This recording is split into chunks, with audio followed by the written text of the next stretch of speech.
దీనికి సంబంధించి మనతో పాటు మాట్లాడడానికి వైసీపీ వెంకటరెడ్డి గారు ఉన్నారు. వారిని అడిగి తెలుసుకుందాం. సార్ చెప్పండి, పిన్నెల్లి రామకృష్ణారెడ్డి గారు ఈవీఎం ధ్వంసం చేయడం మీరు ఎలా చూస్తారు? ఈనాడు ఆంధ్రప్రదేశ్ రాష్ట్రంలో ఎలక్షన్స్ అందరూ చూస్తూ ఉన్నారు. కేవలం బీజేపీని అడ్డుపెట్టుకొని వాళ్ళ యొక్క కూటమి చేస్తున్నటువంటి అరాచకాలు మరి ఈ రాష్ట్ర ప్రజలందరూ కూడా గమనిస్తూ ఉన్నారు. ఏ ఎలక్షన్లో జరగకోకుండా మొన్న ఎలక్షన్లో జరిగినటువంటి గొడవలు, వాళ్ళు చేసినటువంటి విధ్వంసాలు, మరి వీటన్నిటికీ కారణం ఏంటి అంటే మేము గెలవలేము, కూటమి ఓడిపోబోతుంది అనే వాళ్ళ యొక్క భయం. దానివల్లనే ఈ గొడవలు సృష్టించి ఏదో జనాలలో మేము దౌర్జన్యంగా చేసి జనాలలో ముందుకెళ్ళాలనే ఒక కాన్సెప్ట్తో తప్ప వేరే యొక్క ఉద్దేశం కాదు. వాళ్ళు ఈనాడు పిన్నెల్లి రామకృష్ణారెడ్డి గారు పారిపోయారని చెప్పారు. పారిపోవాల్సినంత అవసరం ఆయనకి ఒక ఎమ్మెల్యేగా ఏం లేదు కదా. మీరు రిగ్గింగ్ చేస్తూ ఆ వీడియోలు బయట పెట్టుకోకుండా ఆయన ఒక అభ్యర్థిగా, ఎమ్మెల్యే కంటెస్టింగ్ అభ్యర్థిగా పోలింగ్ బూత్లో వెళ్ళే హక్కు ప్రతి అభ్యర్థికి ఉంటుంది. ఆయన అలాగే వెళ్ళాడు.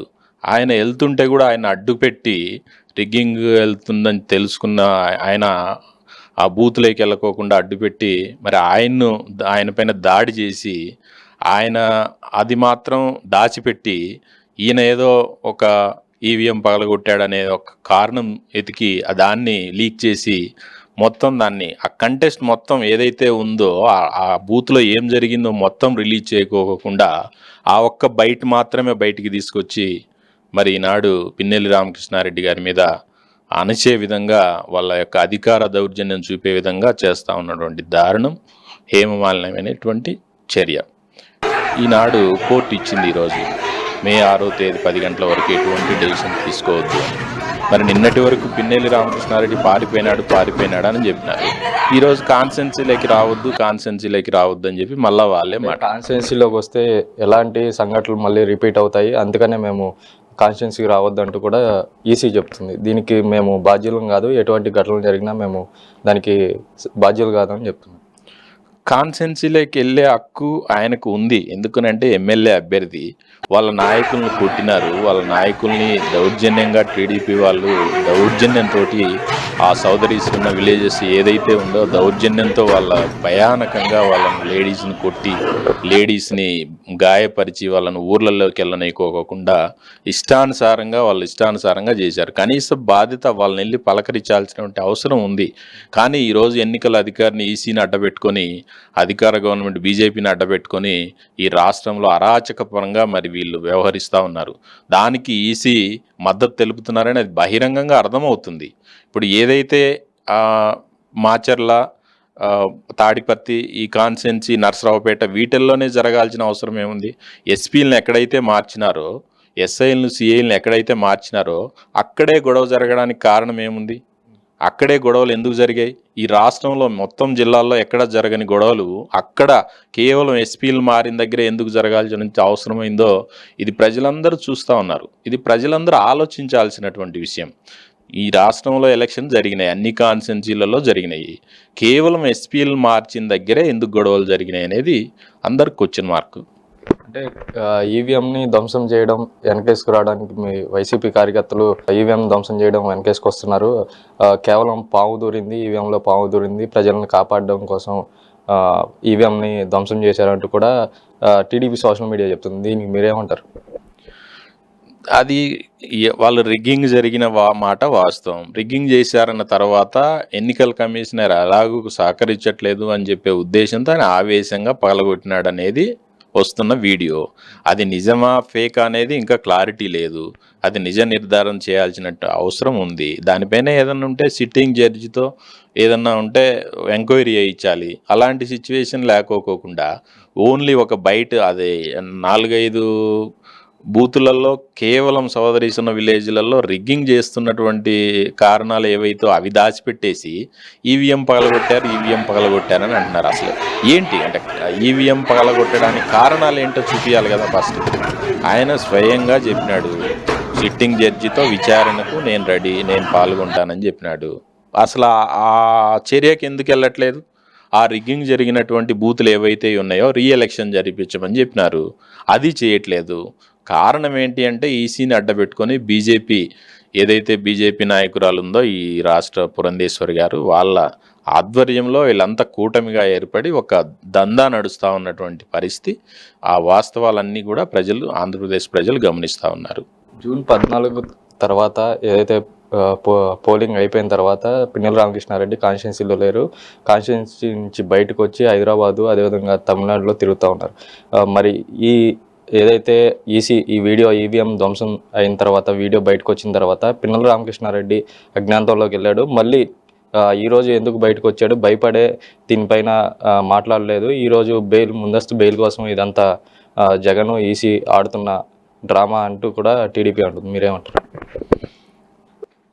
పిన్నెల రామకృష్ణారెడ్డి గారు ఒకటే చెప్పారు, నేను హైదరాబాద్లో ఉన్నాను అని చెప్పారు. వాళ్ళు ఒక కుళ్ళు కుతంత్రాలతో ఒక వీడియోని రిలీజ్ చేసి దాని ద్వారా ఈసీ ద్వారా ఒత్తిడి తీసుకొచ్చి అరెస్ట్ వారెంట్ ఇష్యూ చేసినారు. అరెస్ట్ వారెంట్ ఇష్యూ చేసినప్పుడు కోర్టుకెళ్ళ న్యాయపరంగా కోర్టును సంప్రదించడం అది ఎవరైనా చేసే పనే. ఆయనే అదే చేశారు. కోర్టును ఆశ్రయించారు. కోర్టు కౌంటింగ్ వరకు ఆగండి, అప్పటి వరకు ఏ చర్యలు తీసుకోవద్దని చెప్పినారు. తదుపరి ఆయన కాన్స్టిట్యున్సీలోకి వచ్చేదానికి రెడీగా ఉన్నాడు. కాన్స్టిట్యున్సీలోకి వస్తానంటే మళ్ళీ పోలీసు వాళ్ళే కాన్స్టిట్యున్సీలోకి రావద్దు అని చెప్తా ఉన్నారు. కాన్స్టిట్యున్సీలోకి రాకపోతే పారిపోయినాడు, తమిళనాడులో దాక్కున్నాడు, అక్కడ దాక్కున్నాడు అని చెప్తున్నారు. ఎటు మాట్లాడినా వాళ్ళే మాట్లాడుతున్నారే తప్ప నిజాలు అసలు తీసుకోవట్లేదు కదా. వాళ్ళ మీడియా ఏదైతే తెలుగుదేశం పార్టీ మీడియా పచ్చ మీడియా ఉందో ఆ పచ్చ మీడియా కేవలం వాళ్ళకు పార్టీకి మద్దతు తప్పితే నిజాలు అనేది కప్పిపుచ్చుతా ఉన్నారు.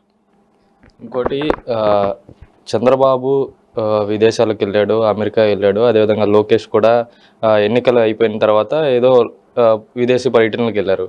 మీ నాయకుడు కూడా లండన్ అదేవిధంగా పర్యటనకు వెళ్ళారు. కానీ చంద్రబాబు లోకేష్ గురించే మీకు ఎందుకు అనుమానం వస్తుంది? మీ నాయకుడు మా నాయకుడు వెళ్ళినప్పుడు లండన్ వెళ్తున్నాను, నేను ఫ్యామిలీతో కుటుంబ సమేతంగా వెళ్తున్నానని చెప్పాడు. అలాగే వెళ్ళాడు.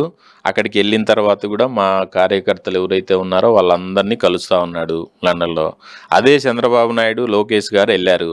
వెళ్ళిన తర్వాత యుఎస్ఏకి వెళ్తున్నారని చెప్పిన తర్వాత ఎక్కడే కానీ ఫోటోలు కానీ ఎవరిని కలిసిన దాఖలాలు కానీ లేవు.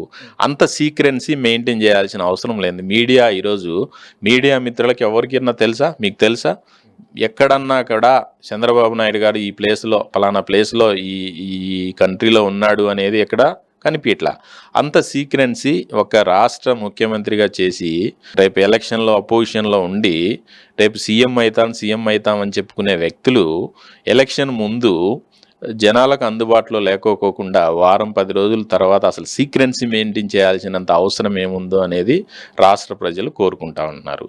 ఫస్ట్ అది ఈ తెలుగుదేశానికి ఏదైతే మద్దతు ఇస్తున్న పచ్చ మీడియా ఉందో వాళ్ళు బయట పెట్టాల్సిన అవసరం ఉంది.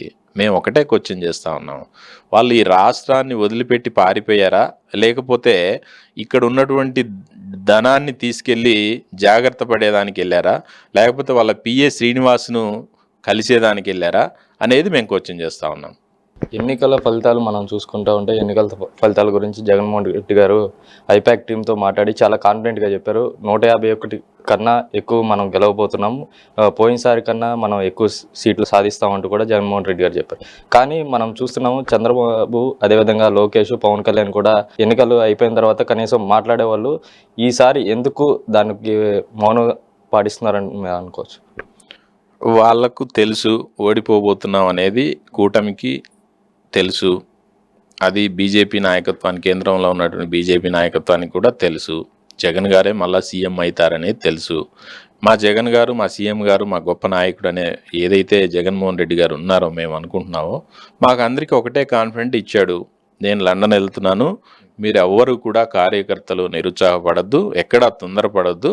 మనకి ఏదైతే 151 పైన ఫిగర్ వస్తుంది, 22 పైన మళ్ళీ ఎంపీలు మళ్ళా ఫిగర్ వస్తుంది, మీరెవ్వరూ అధైర్యపడద్దు, ఆవేశపడద్దు అని చెప్పి కాన్ఫిడెంట్ ఇచ్చి వెళ్ళాడు. అందుకనే వాళ్ళు బెట్టింగ్లు పెడతా ఉన్నారు ఈరోజు టీడీపీ నాయకులు.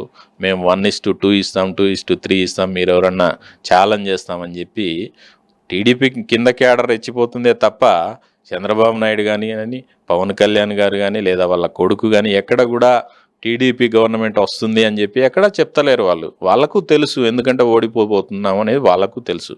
కాకపోతే ఈ కింద ఏదైతే ఈ టీడీపీ క్యాడర్ ఉందో, వైసీపీ క్యాడర్ అంతా జగనన్న మీద నమ్మకంతోనే ఉన్నారే తప్ప మేమేదో బెట్టింగ్లు వేయాలా, బెట్టింగ్ జోదాలు ఆడి జనాలను మోసం చేయాలా, ఒకరిని ఇబ్బంది పెట్టాలా, ఒకరిని లాసపరచాలనే కాన్సెప్ట్ ఈ వైసీపీ నాయకులకు క్యాడర్కి ఎక్కడా లేదు.